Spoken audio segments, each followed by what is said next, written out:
Bismillahirrahmanirrahim. Assalamu alaikum class. Class, in our last lecture we have discussed trading. What trading is? हमने trading की definition को देखा और उसको सही तरह से समझा कि ट्रेडिंग बेसिकली है क्या। फिर उसके बाद हमने मज़ीद फर्दर डिस्कस किया होम ट्रेड को कि होम ट्रेडिंग क्या चीज़ होती है। होम ट्रेड यानी घर पे जो ट्रेडिंग की जाए। यहाँ घर से मुराद विद इन द कंट्री जो आप ट्रेडिंग कर रहे होते हो उसको हम होम ट्रेड कहते हैं। इसके अलावा हम होम ट्रेड को डोमेस्टिक ट्रेडिंग का नाम भी दे सकते हैं, लोकल ट्रेडिंग का नाम भी दे सकते हैं। अब चलते हैं हम इसकी मज़ीद डिटेल पे, इसको मज़ीद हम इन डेप्थ पढ़ते हैं कि होलसेल और रिटेल ट्रेड क्या है। होलसेल ट्रेड नाम से ज़ाहिर हो रहा है कि भाई हम जो सेल कर रहे हैं या परचेजिंग कर रहे हैं वो होल कर रहे हैं, मतलब बहुत ज़्यादा मकदार में कर रहे हैं।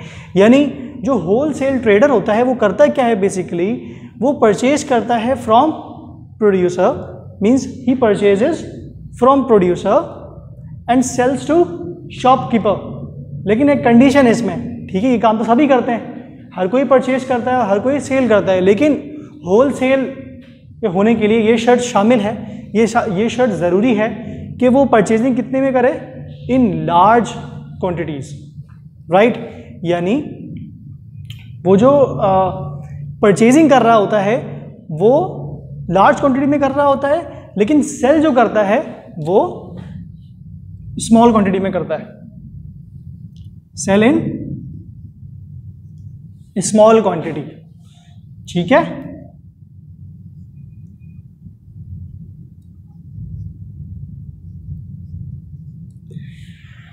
अच्छा, अब हम चलते हैं कि और ये होलसेल ट्रेडर की क्या क्या जिम्मेदारी होती है और वो क्या क्या चीज़ें परफॉर्म कर रहा होता है।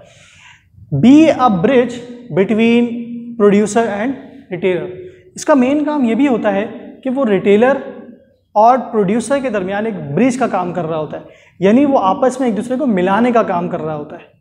डायरेक्टली कोई रिटेलर प्रोड्यूसर से ताल्लुक़ नहीं रख सकता सिवाय बड़े रिटेलर्स के। अभी हम आगे डिस्कस करेंगे रिटेल ट्रेड में, लेकिन ज़्यादातर 99% काम जो ये हो रहा होता है कि होलसेल या डिस्ट्रीब्यूटर जो है वो प्रोड्यूसर से एक लार्ज क्वांटिटी में माल को ख़रीदते हैं और उसको फिर आगे सेल आउट करते हैं, राइट। तो ये था होलसेल ट्रेड के बारे में।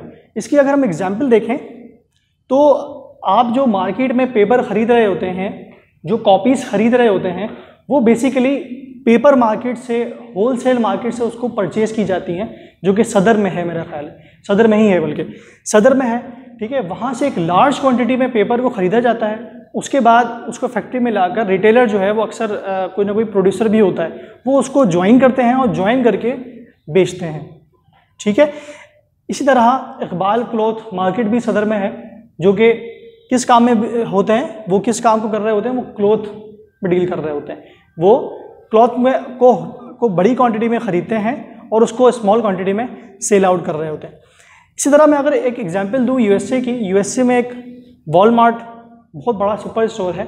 ये बेसिकली रिटेल चेन है, लेकिन जब बहुत ज़्यादा जो रिटेलर होते हैं, मतलब जो छोटे शॉपकीपर्स होते हैं, वो वॉलमार्ट से परचेज़ करने लगे, तो उन्होंने फिर अलग से एक होलसेल विंडो भी खोली, जो अपने वो जो बिग क्वांटिटी में माल ख़रीदते थे उनके लिए वो विंडो खोली गई, ताकि वो वहाँ से मज़ीद डिस्काउंट में चीज़ों को ख़रीद सके। मतलब ये रिटेल चेंज तो थी, लेकिन साथ साथ इन्होंने अपनी एक होलसेल विंडो भी खोली ताकि वहाँ से जो है बड़ी क्वांटिटी में चीज़ को ख़रीदा जा सके। अब हम चलते हैं रिटेल ट्रेड की तरफ कि रिटेल ट्रेड क्या चीज़ होती है। Retail trade basically buy from wholesaler और in some condition he also buys from producer, ठीक है। लेकिन ज़्यादातर जो रिटेलर होते हैं वो होलसेलर से ही ख़रीदते हैं, यानी वो किसी न किसी बड़ी मार्केट जो होलसेल मार्केट होती है वहाँ से चीज़ों को ख़रीदते हैं और उसको फिर सेल आउट करते हैं to consumer in small quantity, right. अगर मैं ये बात कर रहा हूँ कि बाय फ्रॉम प्रोड्यूसर, तो ऐसे कौन से रिटेलर हैं जो प्रोड्यूसर से डायरेक्ट लिंक होते हैं, क्योंकि जो भी प्रोड्यूसर होता है वो जब मैन्युफैक्चरिंग कर रहा होता है या चीज़ बना रहा होता है वो बिग क्वांटिटी होती है, बड़ी क्वांटिटी में होती है। वो रिटेलर जो है इतनी कम परचेजिंग करता है कि प्रोड्यूसर उसको नहीं देता। अगर देखें, अगर वो 1 लाख पीस बना रहा है तो वो किसी को 5 पीस नहीं सेल आउट करेगा, बल्कि वो चाहेगा कि मैं कम से कम एक शख्स को, एक जो परचेज़र है वो मेरा तकरीबन MOQ होता है, उसको हम कहते हैं मिनिमम ऑर्डर क्वांटिटी, वो कोई ना कोई मिनिमम ऑर्डर क्वांटिटी रखता है कि मेरा जो बायर है वो एटलीस्ट इसको इतना परचेज़ करे, कम से कम वो लेट से कि 15,000, अगर 1 लाख की मैं प्रोडक्शन कर रहा हूँ तो मेरा एक बायर जो है वो एटलीस्ट 20,000 परचेज़ करे, 20,000 यूनिट्स परचेज़ करे, ठीक है। और हो सकता है जैसे अब इम्तियाज़ की मैं एग्जांपल दूं, वो डायरेक्टली बहुत सी चीज़ों में वो डायरेक्टली लिंक है प्रोड्यूसर से, वो डायरेक्टली परचेजिंग कर रहा होता है प्रोड्यूसर से। क्यों? क्योंकि उसके पास डिमांड ज़्यादा है, वो बहुत ज़्यादा उसको सप्लाई की ज़रूरत होती है, तो वो डायरेक्टली बीच में जो मिडिल मैन है, जो ब्रिज का काम होलसेलर कर रहा होता है, वो उसको हटाकर, क्योंकि उसका प्रॉफिट भी होलसेलर जाहिर सी बात है चीज़ अगर ख़रीद रहा है तो कोई ना कोई प्रॉफिट रख रहा है, ठीक है, और उसके बाद वो रिटेलर को सेल करता है। तो इन्होंने क्या किया, इम्तियाज़ वालों ने, ये डायरेक्टली अटैच हो गए प्रोड्यूसर से, ठीक है। इसमें आप मज़ीद इसको पढ़ोगे, वर्टिकल इंटीग्रेशन, हॉरिजॉन्टल इंटीग्रेशन, ये मज़ीद POC में आपने पढ़ा होगा, इसको हम मज़ीद फर्दर डिस्कस करेंगे कि ये चीज़ होती क्या है, राइट। तो जो इम्तियाज़ है और बड़े बड़े चेन स्टोर्स हैं, ये डायरेक्टली कभी कभी लिंक भी हो जाते हैं, किससे? प्रोड्यूसर से, ठीक है। रिटेलर को हम मिडिल मैन भी कहते हैं, यानी ये कंज्यूमर और प्रोड्यूसर के दरमियान जो है वो लिंक को बरकरार रखता है।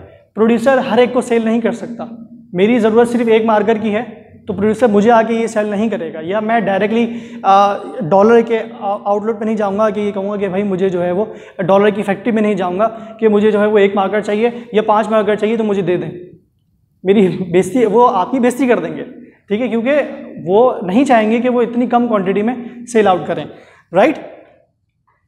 तो रिटेलर जो है वो होलसेलर और कंज्यूमर के दरमियान मिडिल मैन का काम कर रहा होता है। मैंने आपको इस एग्जाम्पल में इम्तियाज़ सुपरमार्केट के बारे में बताया कि इम्तियाज़ सुपरमार्केट कैसे एक रिटेल चेन है, ठीक है। इसके अलावा मेट्रो भी एक रिटेल स्टोर है, चैज़ वैल्यू, बिन हाशिम मेडिकोस का नाम सुना होगा आपने कि वहाँ से जो है वो मेडिकल के सामान जो मिलते हैं।